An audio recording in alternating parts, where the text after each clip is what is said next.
बिस्मिल्लाहिर्रहमानिर्रहीम। अस्सलामुअलैकुम students.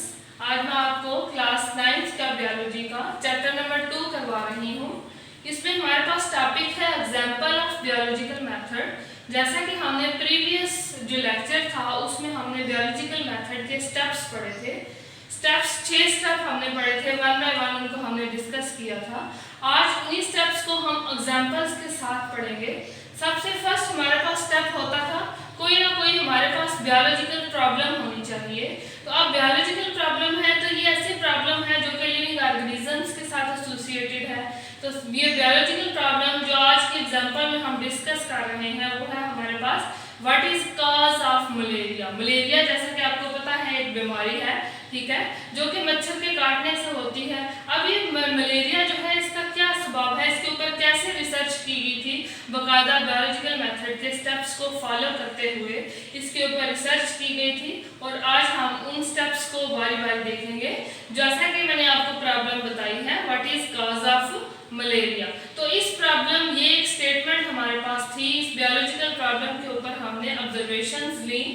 Observation जो इसके ऊपर ली गई थी इस मलेरिया के ऊपर कि मलेरिया जो पेशेंट होता है, जिस बंदे को मलेरिया होता है उसको recurring attacks of chills and fever, उस बंदे को बुखार बहुत तेज होता है और उसको बार बार कपकपी तारी हो जाती है। ठंड की वजह से उसको कपकपी तारी हो जाती है और कपकपी के अटैक्स होते हैं बार बार।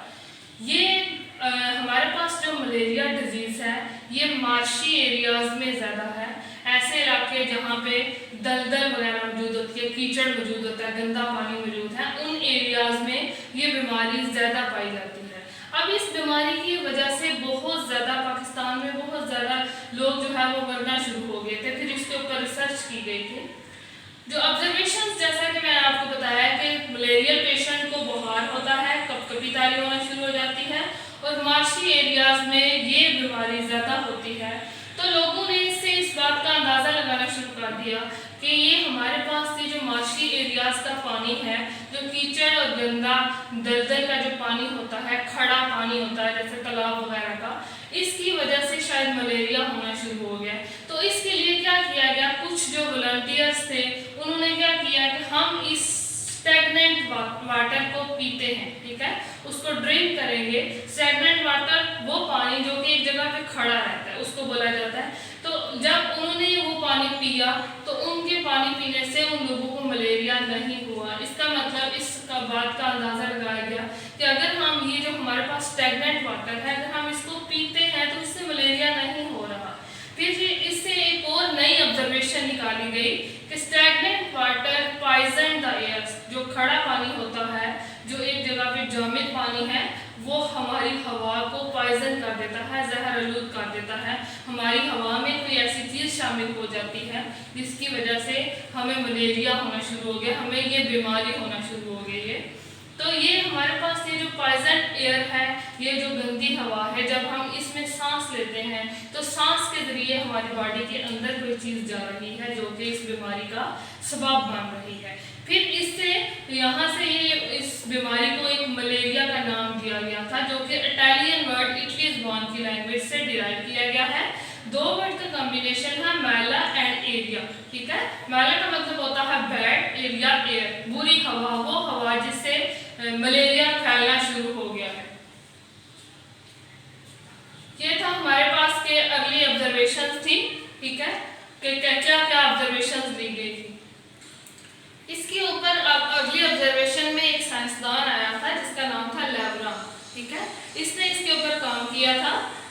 पहले ये सोचा जाता था कि ज़्यादातर जो बीमारियां हैं वो माइक्रो ऑर्गेनिजम्स की वजह से फैल रही हैं। माइक्रो ऑर्गेनिज्म जैसा कि आपको पहले भी बताया गया कि ये ऐसे ऑर्गेनिजम्स होते हैं जो हमें अपनी आंख से नज़र नहीं आते बल्कि माइक्रोस्कोप की हेल्प से नज़र आते हैं।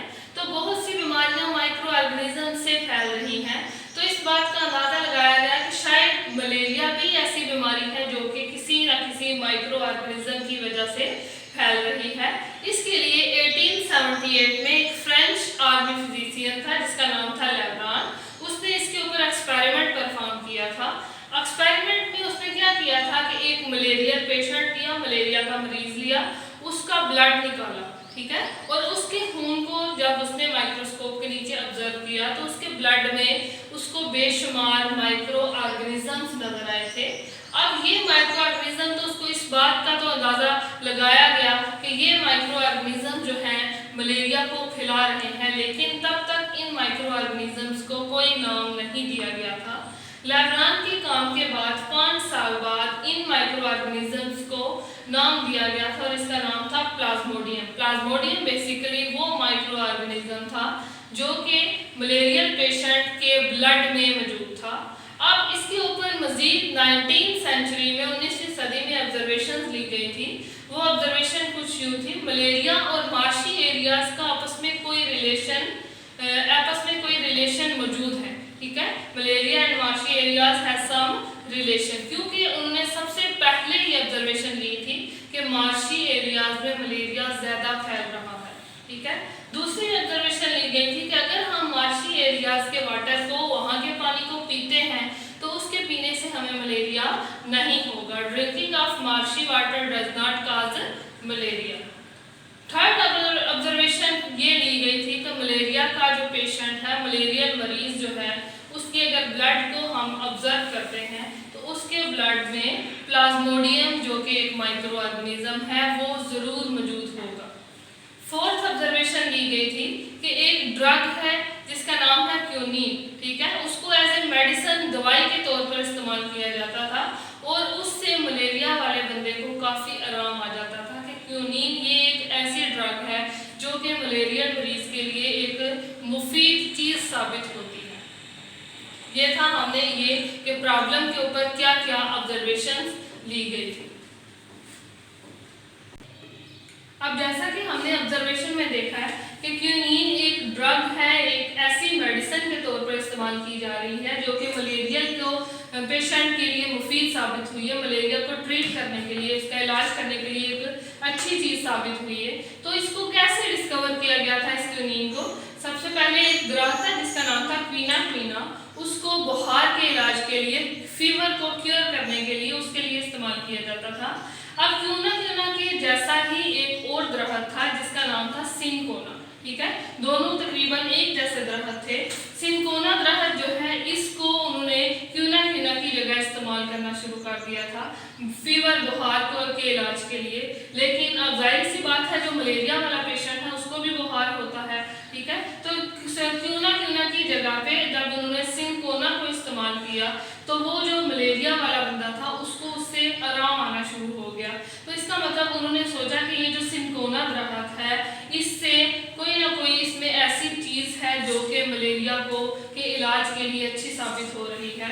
तो इससे साबित हो गया फिर बाद में कि क्यूनीन जो है ये सिनकोना से एक मेडिसिन, एक ड्रग इस्तेमाल की जा रही है जिसका नाम है क्यूनीन, ठीक है।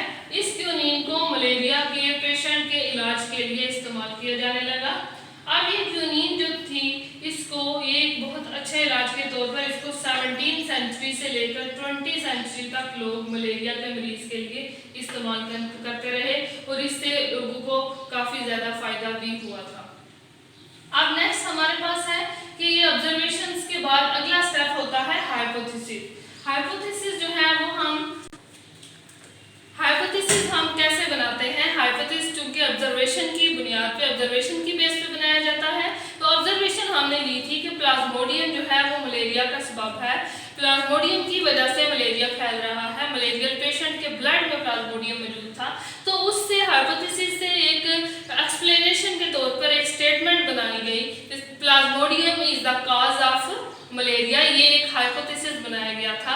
अब इस हाइपोथेसिस से फर्दर डिडक्शन, अगला स्टेप जो बायोलॉजिकल मेथड का होता है वो है डिडक्शन बनाई गई थी।